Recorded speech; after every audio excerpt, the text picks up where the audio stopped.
Greetings, scholars! Could Daredevil really exist? Well, it's complicated. If you don't know who Daredevil is, look it up on Wikipedia. Just kidding.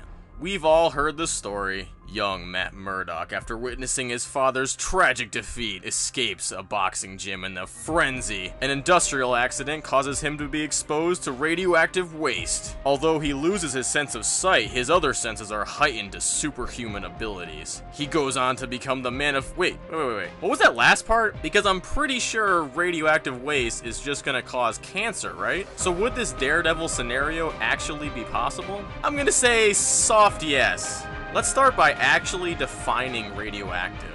When most of us hear radioactive waste, myself included, we just picture a drum of green liquid with some toxic chemical label on it. But what does it actually mean?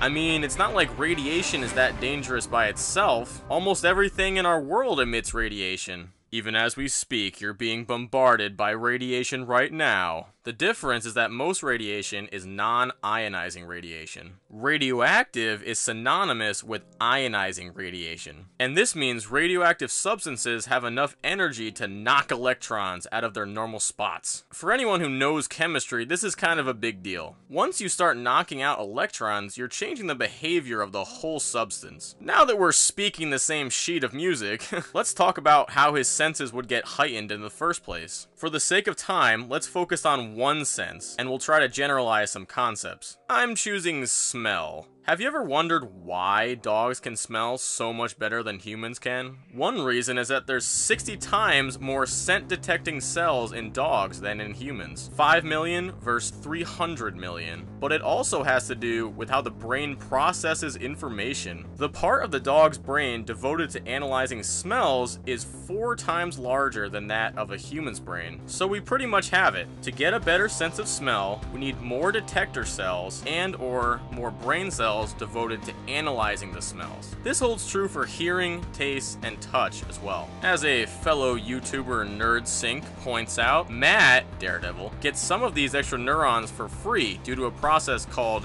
cross-modal neuroplasticity. Basically, once his visual cortex is damaged, his brain takes up the extra space by adding cells dedicated to processing other senses. Real-life blind people actually do this, and I found one who actually achieved Daredevil's radar sense. Ben Underwood is a real-life person who has learned to see using echolocation. I provided a link in the description in case you don't believe me, and if your name is Tyler Hudson, you better freaking watch that video! We had an argument about that a while ago. It's an inside joke. You had to be there.